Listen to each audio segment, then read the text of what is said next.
Hay momentos en la vida que uno entiende que nadie lo está entendiendo. Hay luchas que nosotros tenemos con nuestras pasiones, con nuestras enfermedades, con nuestros deseos, con situaciones que se presentan, que uno entiende, uno sabe que nadie lo entiende, pero aquí dice que Cristo nos entiende.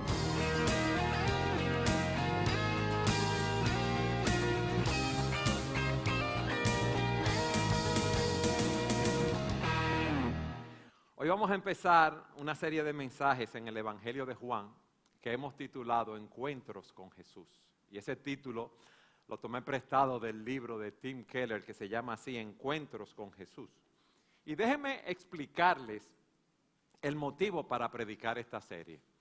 En el Evangelio de Juan, en el capítulo 20, en el versículo 31, o a partir del versículo 30, se nos dice que Jesús hizo muchas señales y milagros en presencia de sus discípulos, que no están escritas en este libro, pero estas que se han escrito, que están aquí, es para que ustedes crean que Jesús es el Cristo, que Jesús es el Mesías, el Hijo de Dios, y para que al creer tengan vida en su nombre.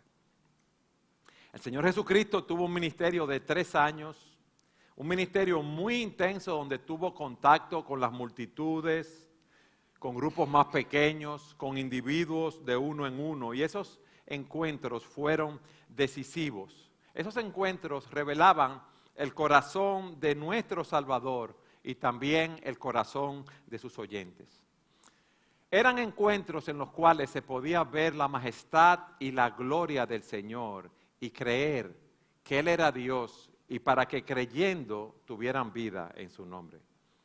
Y por eso vemos el encuentro con sus primeros discípulos, con Felipe y Natanael, con Nicodemo, con la mujer samaritana, vemos la curación del hijo del oficial del rey, la curación de un paralítico, la alimentación de 5,000 personas y así sucesivamente. Todos nosotros nos vemos retratados en esos encuentros de una u otra forma. Y es mi oración que cada domingo nosotros podamos contemplar la gloria y la majestad de Cristo en la exposición de su palabra, en la medida que vemos esos diferentes encuentros. Y es nuestro clamor que el Espíritu Santo se mueva con libertad en nuestro medio, mostrándonos la gloria del Señor, de manera que aquellos que no lo conocen puedan conocerlo más profundamente y aquellos que los conocemos seamos movidos cada día a amarlo cada vez más. Con esto en mente yo quiero que ustedes vayan nuevamente al Evangelio de Juan en el capítulo 1 que leyó el pastor Rafael Alcántara. Y antes de leerlo, déjenme explicarles lo siguiente. A diferencia de los otros evangelios, Juan no comienza hablándonos del nacimiento del Señor o de su genealogía, sino con la descripción de alguien impresionante a quien él llama el Verbo de Dios, la palabra. Y dice el texto, en el principio ya existía el Verbo, y el Verbo estaba con Dios, y el Verbo era Dios. Pero en los primeros 17 versículos, él no menciona quién es el Verbo. Y en el versículo 17, en la segunda parte, él dice que la gracia y la verdad fueron hechas realidad por medio de Jesucristo el Mesías. Entonces, inmediatamente para nosotros queda claro que él está hablando de nuestro Salvador. Vamos a Juan capítulo 1, versículo 1 al 18. En el principio ya existía el Verbo, y el Verbo estaba con Dios, y el Verbo era Dios. Él estaba en el principio con Dios. Todas las cosas fueron hechas por medio de Él, y sin Él nada de lo que ha sido hecho fue hecho. En Él estaba la vida, y la vida era la luz de los hombres. La luz brilla en las tinieblas, y las tinieblas no la comprendieron. Vino al mundo un hombre enviado por Dios, cuyo nombre era Juan. Este vino como testigo para testificar de la luz, a fin de que todos creyeran por medio de él. Versículo 8. No era él la luz, sino que vino para dar testimonio de la luz. Existía la luz verdadera que, al venir al mundo, alumbra a todo hombre. Él estaba en el mundo y el mundo fue hecho por medio de él y el mundo no lo conoció. A los suyos vino y los suyos no los recibieron, pero a todos los que los recibieron les dio el derecho, les dio la potestad de llegar a ser hijos de Dios. Es decir, a los que creen en su nombre, que no nacieron de sangre, ni de voluntad de la carne, ni de la voluntad del hombre, sino de Dios. El Verbo se hizo carne y habitó entre nosotros y vimos su gloria, gloria como del unigénito del Padre, lleno de gracia y de verdad.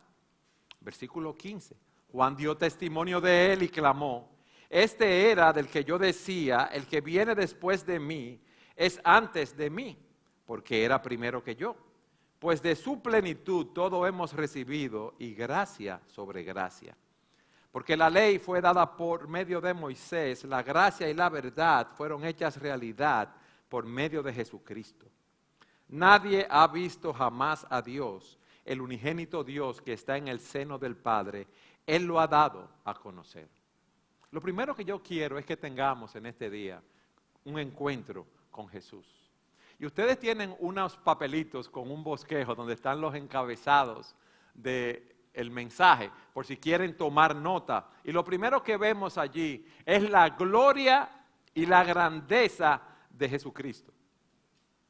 En el Génesis, Moisés empieza confrontándonos con la majestad de Dios cuando dice: en el principio creó Dios los cielos y la tierra.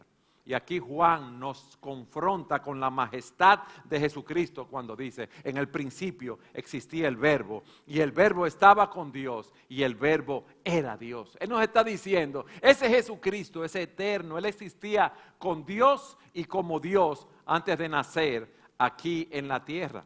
Cuando se crearon los cielos y la tierra, ya Cristo existía y Él participó en esa creación. Como veremos, Él fue el agente de la creación y a Él aquí se llama el Verbo o la palabra, y esto está cargado de significado. Para los griegos, ese verbo, ese logos, esa palabra era el principio abstracto e impersonal de la razón y el orden del universo. Dígame bien. El principio de la razón y el orden del universo. Era una fuerza creadora, además de una fuente de sabiduría. Pero para los judíos, ellos sí entendían lo que estaban diciendo. Ese verbo, esa palabra de Dios, era la expresión del poder y la sabiduría de Dios. Esa palabra, ese verbo fue que creó al mundo. Jesucristo como verbo encarnado es la palabra final para la humanidad.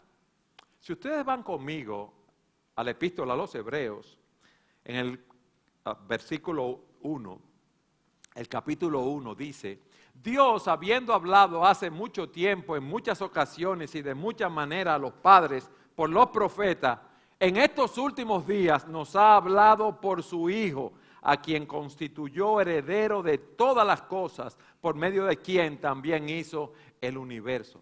Pero ese verbo no solamente existía desde el principio, sino que ese verbo estaba con Dios.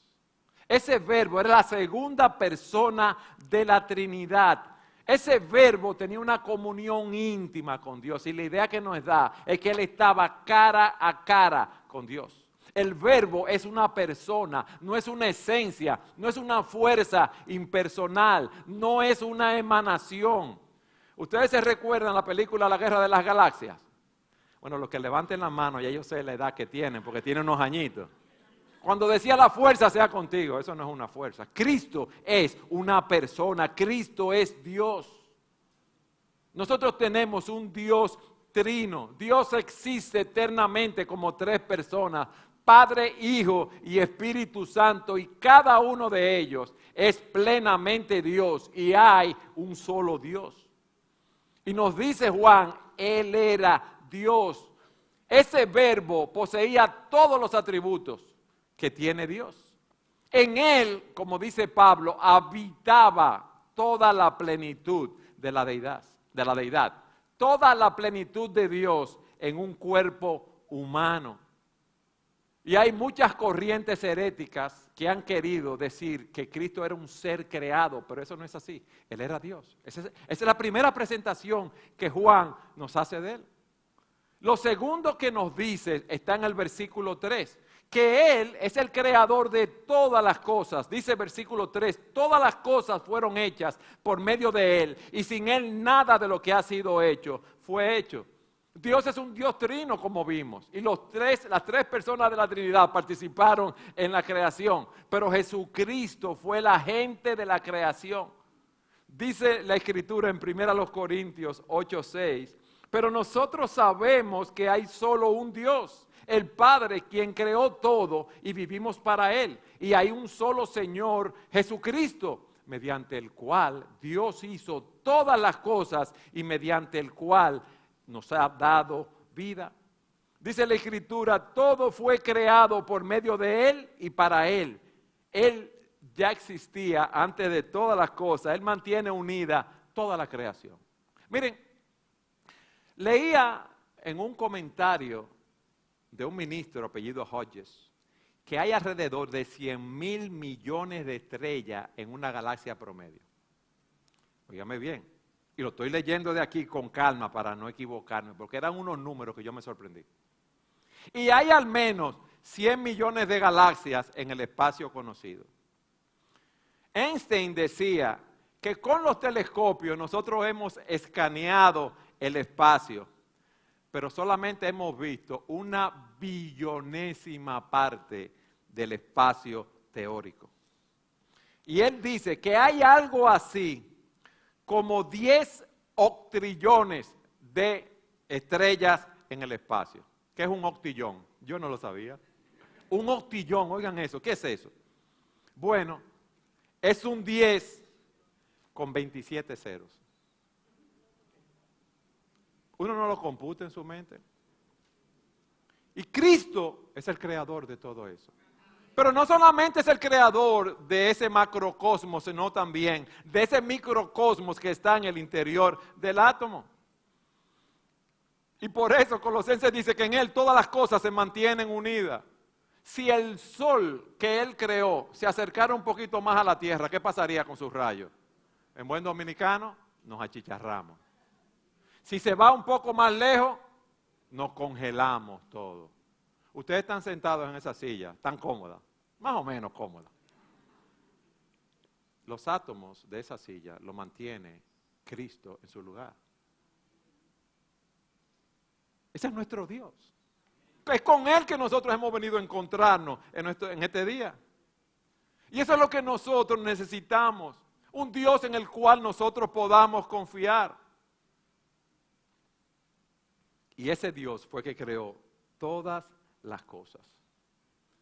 Fíjense que hay un gran ataque sobre la doctrina bíblica de la creación.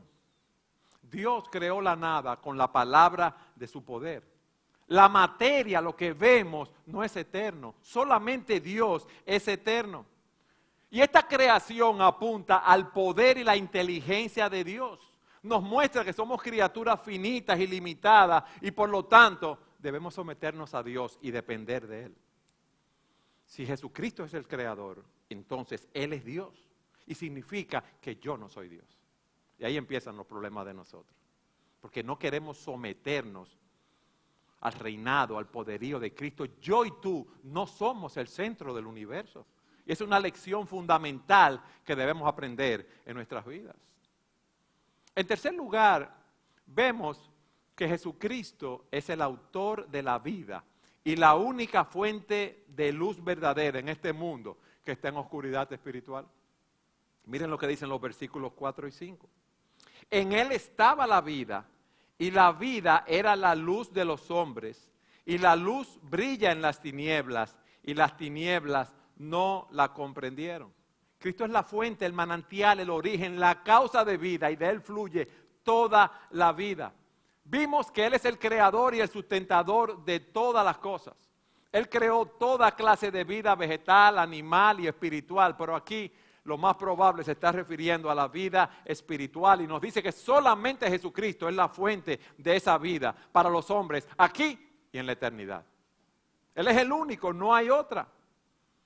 Dice John Piper que hay dos problemas abrumadores que enfrentamos todos los hombres. Uno, estamos muertos espiritualmente. Y como estamos muertos, estamos ciegos.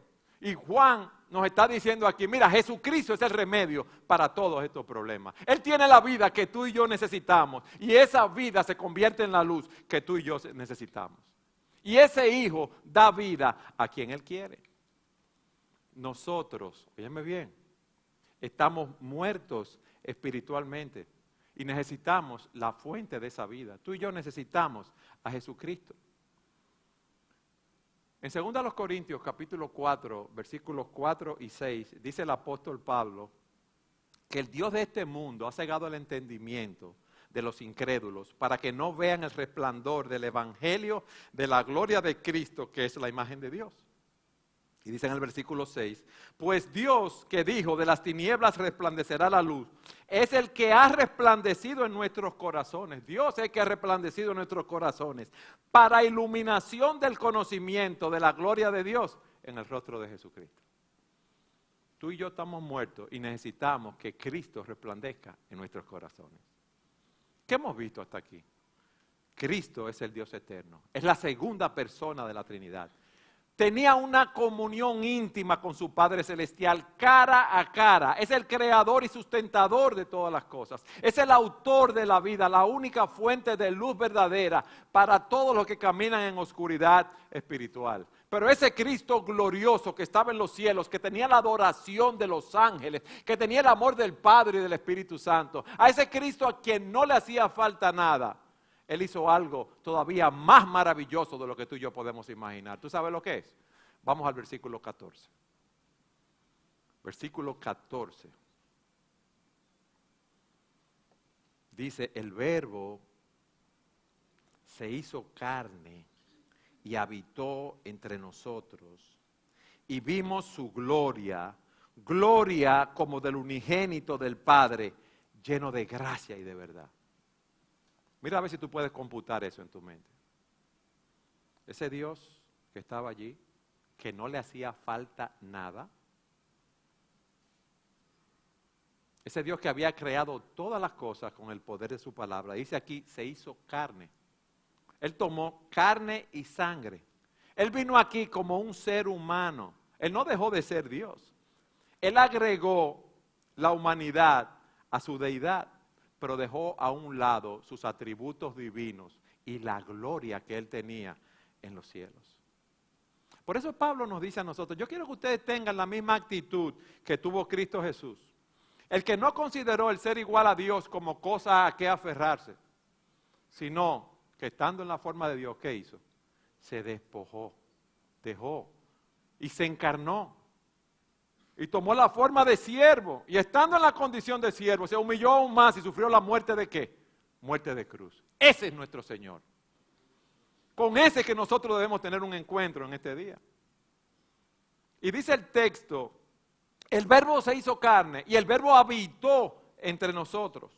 El Verbo montó un tabernáculo. El Verbo montó una casa de campaña aquí. Él vino a vivir en una tienda. En el Antiguo Testamento, cuando los israelitas estaban en el desierto, tenían la tienda donde se reunían, el adorar a Dios, y luego tenían el templo. Allí se manifestaba la gloria de Dios. Y aquí se nos dice que Cristo tomó forma humana y Dios, óyeme bien, Dios, el creador de todo, vino a morar aquí. Por eso se le llama Emmanuel. ¿Qué significa Emmanuel? Dios con nosotros. Él es nuestro sacrificio completo y final, y a través de Jesucristo, de ese que habitó en la tierra, es que nosotros tenemos un libre acceso al Padre. A nadie le gusta bajar de nivel. Oh, pero cuando una persona tiene una condición social y es humano, fíjense, un simple humano, un simple mortal, y pierde dinero, se pone malo. O cuando tiene que mudarse a una casa más pequeña, o tiene un carro más pequeño, o le va mal en los negocios. A nadie le gusta hacer eso voluntariamente, pero Cristo dejó su gloria en los cielos y vino aquí y vivió como un niño, nació como un niño. Dice Lucas que él crecía en sabiduría, en estatura y en gracia para con Dios y con los hombres. O sea que él tuvo que crecer en el aspecto físico, en el aspecto social y en el aspecto espiritual. Él tuvo que crecer así. Él compartió nuestros dolores y nuestras frustraciones. ¿Usted entiende lo que Juan está diciendo? El Verbo se hizo carne. Nosotros tenemos un sumo sacerdote que comprende nuestras debilidades porque Él se hizo carne. Él entiende cada una de las pruebas que nosotros estamos pasando. Porque Él tuvo tentaciones igual que nosotros, pero Él nunca pecó. Cristo sabe lo que es estar cansado. Él sabe lo que es agotarse, lo que es tener sed, hambre, calor, frío. Él sabe lo que es pararse frente a una tumba y llorar. Él sabe lo que es tener una espalda lacerada por los latigazos, desgarrado por los golpes. Él sabe lo que es el dolor de clavos oxidados traspasando sus manos y traspasando sus pies. Él sabe lo que es tener espinas hundiéndose en su cráneo, en su frente. Él sabe lo que es ser burlado. Él sabe lo que es ser acusado sin razón.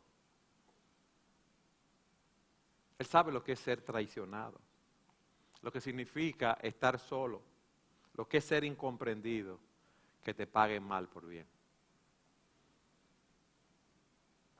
Por eso, nuestro primer encuentro debe ser con Jesucristo. Dice el comentarista Ryle, ¿cuánto consuelo encontramos aquí para aquellos que conocen a Cristo por la fe y creen en Él? El Verbo se hizo carne, entonces comprende las flaquezas de su pueblo porque Él mismo sufrió siendo tentado. Él es todopoderoso porque es Dios y no obstante puede sentir con nosotros porque es hombre. Hay momentos en la vida que uno entiende que nadie lo está entendiendo. Hay luchas que nosotros tenemos con nuestras pasiones, con nuestras enfermedades, con nuestros deseos, con situaciones que se presentan que uno entiende. Uno sabe que nadie lo entiende, pero aquí dice que Cristo nos entiende.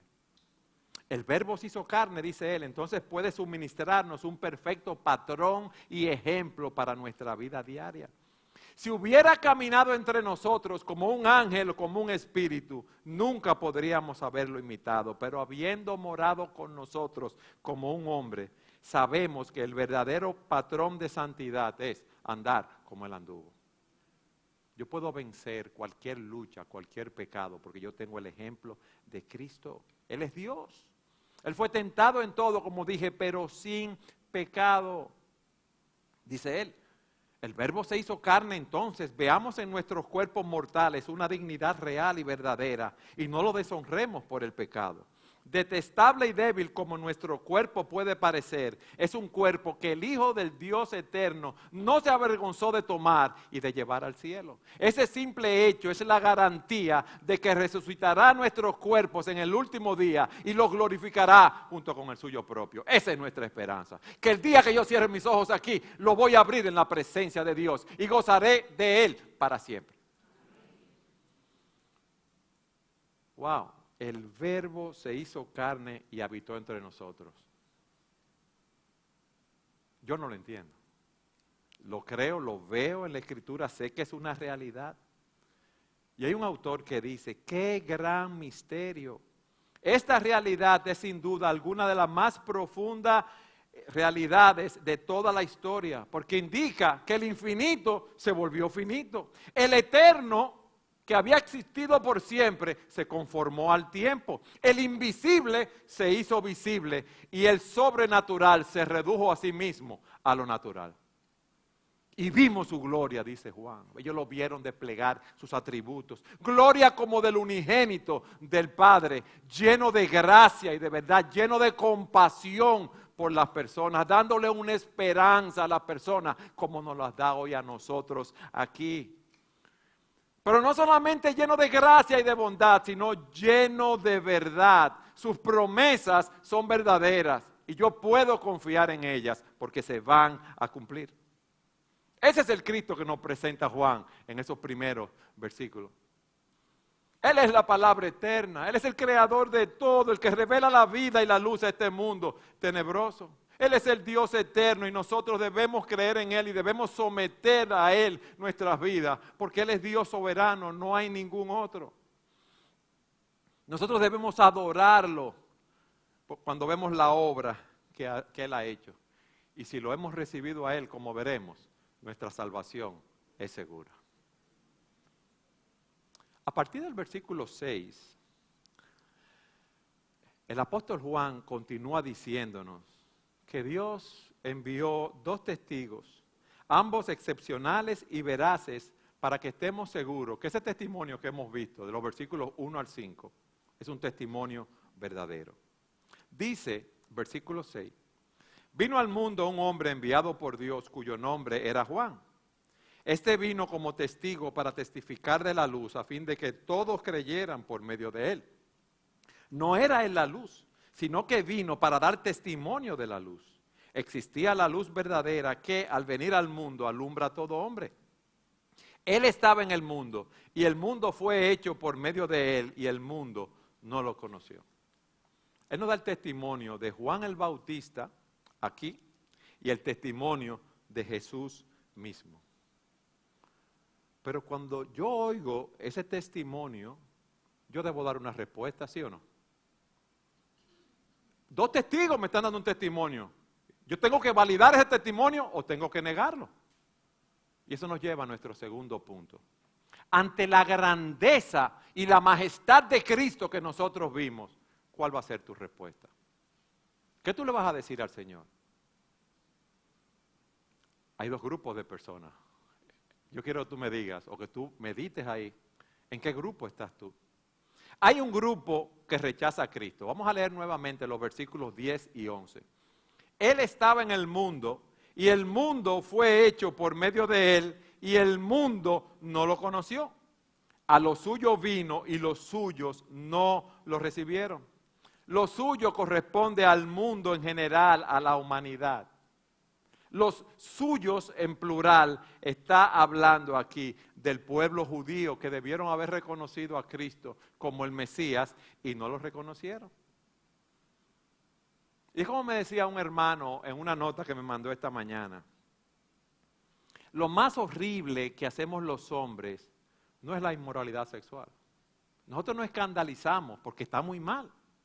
No es el asesinato. Cuando nosotros vemos esos asesinatos que ocurren, que le dan golpes a una persona, que lo violan, que le roban, eso está sumamente mal. Cuando alguien es engañado y pierde todos los bienes que había economizado durante toda la vida. Cuando vemos los asesinatos y las barbaridades que ocurren. Nos horroriza ver los pecados sexuales, las orgías, la homosexualidad, esto que hay ahora de los transgéneros, las violaciones o las personas dándole culto a demonios, practicando hechicerías. Pero el pecado, todo eso son pecados horribles, pero el pecado más grande y horrible que puede cometer un hombre es negar que el Verbo, el Hijo de Dios que vimos con toda su gloria, se encarnó y estuvo aquí lleno de gracia y de verdad, y nosotros darle la espalda a Él. ¿Por qué el mundo no conoció a su Creador y Salvador? Porque el mundo ama su pecado. Y siempre está poniendo excusas. Bueno, Cristo sí fue un gran hombre, yo lo entiendo, pero yo tengo que pensarlo y analizarlo más. Queremos darle una nota intelectual. Pero no es así. No es así. Dice la Escritura en el Evangelio de Juan, en el capítulo 3, en el versículo 19, y este es el juicio, que la luz vino al mundo y los hombres amaron más las tinieblas que la luz, pues sus obras eran malas. Esa es la razón por la cual tú no recibes al Señor Jesucristo. Te gusta ese mundo de oscuridad. Y él continúa diciendo, porque todo el que hace lo malo odia la luz y no viene a la luz para que sus acciones no sean expuestas. Pero el que practica la verdad viene a la luz para que sus acciones sean manifestadas, que sean manifiestas, que han sido hechas por Dios. No, porque yo una vez conocí a alguien que era cristiano y esa persona me decepcionó, esa persona me quedó mal. Pero aquí dice que tú no vienes a la luz porque tú amas más la oscuridad, la tiniebla, que la luz. Y es como dice un autor, comentando ese versículo que a los suyos vino y los suyos no lo recibieron. Esos versículos muestran la tragedia del pecado y la terrible maldad del corazón humano. El pecado es completamente irracional. Si Dios ama a los pecadores lo suficiente como para enviar a su Hijo, a su propio Hijo, a su unigénito, a pagar por su pecado y para ofrecerles vida eterna como un obsequio, como un regalo, es una locura que griten: sal de aquí, apaga esa luz. Yo prefiero caminar en oscuridad. Yo amo tanto mi pecado, mi vida, mis placeres, que yo estoy dispuesto a enfrentar el juicio eterno de Dios en lugar de recibir el derecho de creer en Cristo y convertirme en un hijo de Dios. El pecado es irracional, pero así es que somos nosotros, porque estamos ciegos espiritualmente, porque queremos andar en esos caminos. Asegúrate hoy, aquí, en este día, de que tú no estás rechazando esa luz verdadera que el Señor te está presentando hoy en Jesucristo. Ese es el primer grupo. Esa es la respuesta que da el primer grupo. Pero hay un segundo grupo. Gloria a Dios que hay un segundo grupo. Otros reciben el testimonio de Jesús y creen en su nombre. Versículos 12 y 13. Pero a todos los que le recibieron les dio el derecho de llegar a ser hijos de Dios, es decir, a los que creen en su nombre, que no nacieron de sangre, ni de voluntad de la carne, ni de la voluntad del hombre, sino de Dios. Este texto nos muestra el equilibrio entre la responsabilidad humana, debemos recibir a Cristo, debemos creer en Él, y de la soberanía divina. Aquellos que creen no nacieron de la decisión humana, sino de Dios. Si tú crees en Cristo y tú le recibes como tu Salvador, tú te conviertes en un hijo de Dios. Si tú crees en su nombre, ¿sabes lo que significa creer en su nombre? Que Él es el único camino de salvación. Tú dejas de confiar en tus propias obras, en tu propia intelectualidad, en lo mucho que tú puedes hacer, porque no hay nada bueno que tú puedas hacer para glorificar el nombre de Dios, para agradar a Dios, porque todos pecamos y estamos destituidos de la gloria de Dios. Y todos los hombres necesitamos a Jesucristo. Los que los reciben, los que crean en su nombre.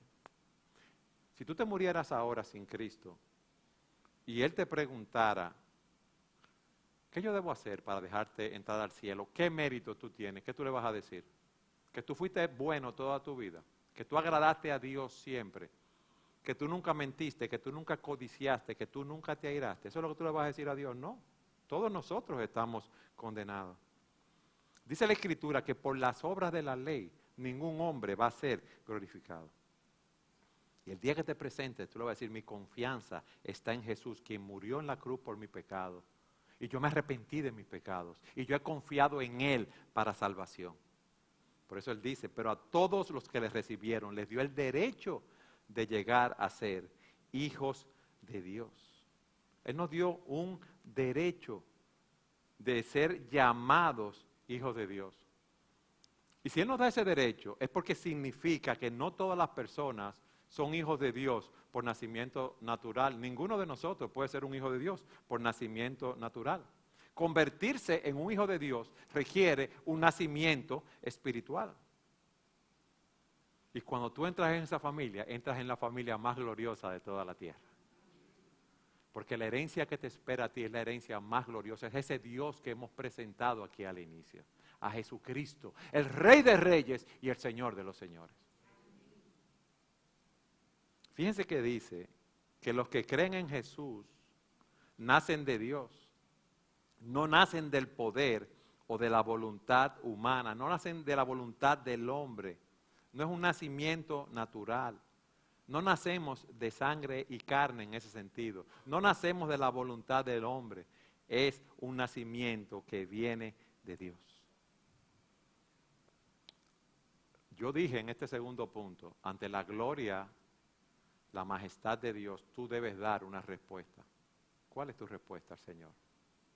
No, déjame en mi camino, déjame en mi oscuridad. En algún momento, yo entiendo que eso es la verdad, yo voy a seguir al Señor. En un futuro. Ahora yo te pregunto, ¿tú sabes si tú tienes un futuro? ¿Tú crees que tú tienes un futuro? Tú no sabes lo que va a pasar en los próximos 10 segundos en tu vida, qué va a pasar con tu cuerpo, si tú vas a quedar un inútil, si tú te vas a morir, si vas a sufrir un infarto, si vas a tener un accidente en la calle, tú no sabes lo que va a pasar. Si te van a atracar y te van a matar, uno no sabe nada. Por eso hoy es el día aceptable. Hoy es el día de salvación, no mañana. Ya no sigas ignorando al Señor mientras tú quieres vivir bajo tu propia agenda. Humíllate, porque es el orgullo que nos impide a nosotros creer en Cristo, porque nosotros no creemos que somos buenos. Nosotros no creemos que somos los superhéroes, los supermanes, lo que todo lo podemos hacer, pero no es así. Hoy Dios ha puesto delante de ti la vida y la muerte. Si tú no crees, tú estás en oscuridad. Vas camino a una condenación eterna. Pero si crees, tienes vida eterna. Y si Dios te está llamando, no tengas temor. No tengas temor. ¿Tú sabes por qué? Porque Cristo nos proporciona gracia abundante para seguir adelante. Gloria a Dios por eso. Y ese es nuestro tercer punto, donde dice gracia sobre gracia. Yo quiero que leamos los versículos 14 y el 16. Juan 1.14, el versículo que vimos, nos dice que Cristo se hizo carne y habitó entre nosotros y vimos su gloria, gloria del unigénito, del Padre, lleno de ¿qué? Lleno de gracia y verdad. Ahora en el versículo 16, Él nos dice, pues de su plenitud todos hemos recibido y gracia sobre gracia. ¿Qué es esa plenitud, ese pleroma de Dios? O la suma total de todo lo que hay en Dios. Cristo es Dios. En Él moraba toda la sabiduría, el poder y el amor de Dios. Y Él es el único que puede proveer para nuestras necesidades espirituales. Y también para nuestras necesidades materiales. Y Juan nos está diciendo, mira, la gracia de Cristo es como una ola que viene y no se está yendo esa ola y ahí viene otra ola más. Pero le digo algo. No son olitas pequeñas, son esas olas grandes de 100 y pico de pies si la hay, que nos bañan momento tras momento en nuestras vidas. Jesús es una fuente inagotable. Nosotros estamos buscando nuestra satisfacción, nuestra felicidad en las cosas de este mundo y nunca la vamos a encontrar. Pero una persona puede acudir a Jesús, no importa cualquiera que sea su necesidad, y esa necesidad va a ser suplida. La belleza suprema está en Jesús. Cristo es la fuente de toda revelación, de todo conocimiento. Cristo es la fuente de todo valor. Él es que renueva nuestras fuerzas día a día. ¿Por qué? Porque Él es la plenitud de Dios. No busques la vida en otro lugar, porque la vida solamente se encuentra en Jesucristo. Y punto. Ese Dios glorioso que nosotros hemos visto al principio, no hay otro nombre, hay un solo y hermoso Salvador, Jesucristo nuestro Señor. Y Él es el camino, la verdad y la vida. Nadie viene al Padre si no es por Él. Y es de Él que nosotros recibimos gracia sobre gracia, gracia sobre gracia. Mientras más lo conocemos, más encanto, más belleza, más fortaleza encontramos en Él. Y recibimos gracia sobre gracia porque nosotros en las diferentes etapas de nuestras vidas necesitamos diferentes tipos de gracia para enfrentar los diferentes tipos de situaciones que se nos presentan. Nosotros necesitamos gracia para enfrentar los problemas de la juventud, pero necesitamos gracia para enfrentar los problemas, los días de la vejez. Necesitamos gracia para los momentos de aflicción. Y necesitamos gracia también para los momentos de bonanza. Necesitamos gracia para poder llevar nuestras propias cargas. Y necesitamos gracia también para poder llevar las cargas de los otros. Ustedes ven, la gracia de Dios no es estática. La gracia de Dios es dinámica. La gracia de Dios nunca falla, no importa la situación que estemos enfrentando en nuestras vidas. Cuando una situación invade mi vida, ahí viene una gracia de Dios. Viene otra situación, viene otra gracia de Dios. Es una tras la otra, una tras la otra. Es Dios obrando en nuestras vidas. Es Cristo sosteniéndonos. Es ese Dios glorioso y poderoso y majestuoso obrando a favor de nosotros. Tu vida está vacía. Tú estás tratando de buscar la felicidad, como yo decía, el significado, el propósito en las cosas de este mundo. Pero decía un autor que todo hombre tiene un vacío en su corazón.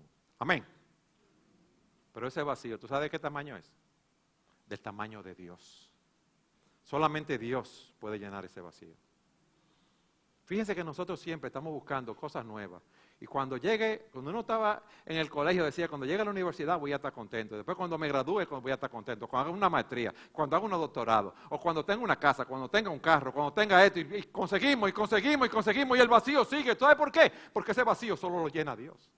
Esa es la eternidad. Eso no lo va a llenar ni tu marido, ni tus hijos, ni la casa, ni el carro, ni la salud. Solamente lo llena Jesucristo. Por eso yo te digo hoy, ten ese encuentro con Jesús.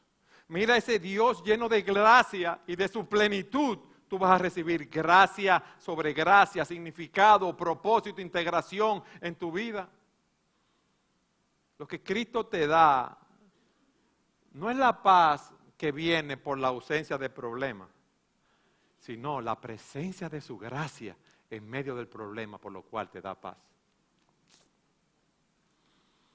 Para concluir, yo empecé diciendo que el Evangelio de Juan fue escrito para que ustedes crean que Jesús es el Cristo, para que todos creamos que Jesús es el Cristo, el Hijo de Dios, y para que creyendo tengamos vida en su nombre. Juan no escribió estas cosas para satisfacer inquietudes espirituales, ni para satisfacer curiosidades. Él quiere, como yo decía al principio, que tú y yo sepamos quién es Jesús, para que creamos en Él y para que tengamos la vida eterna. Y tú, hoy, debes creer en Jesús, porque Él es la máxima revelación de Dios para nosotros. Él es el verbo de Dios. Él es la palabra. Y por eso el versículo 18 dice, nadie ha visto jamás a Dios, nadie lo ha visto. El unigénito Hijo de Dios que está en el seno del Padre, Él le ha dado a conocer. Cristo ha venido para presentarnos a Dios. Cristo ha venido para revelarnos al Dios invisible. Yo puedo ver la naturaleza, los astros y decir, sí, hay un creador. Yo puedo ver las obras de Dios a través de la historia y decir, Dios existe. Pero Cristo es la imagen del Dios invisible. Cristo es la misma imagen de su sustancia porque Él es Dios y Él lo interpreta para nosotros. Y Él nos ofrece la salvación eterna. Y si tú lo recibes, tú podrás decir, como dice Juan, y sabemos que el Hijo de Dios ha venido y nos ha dado entendimiento a fin de que conozcamos a aquel que es verdadero. Y nosotros estamos en aquel que es verdadero, en su Hijo Jesucristo. Ese es el verdadero y la vida eterna. Si Dios te ha hablado hoy, hoy es un día de decisión. Hoy es un día que tú debes escuchar con los oídos espirituales y obedecer.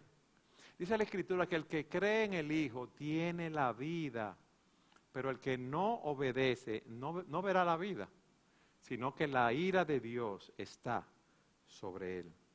Ignorar a ese Rey de Gloria que hemos visto hoy, ignorar su palabra es un error sumamente grave. Él es el Dios eterno, no lo ignores para que vayas a una condenación eterna. Cree en Cristo, recíbelo para que tengas vida y vida en abundancia. Amén. Vamos a orar.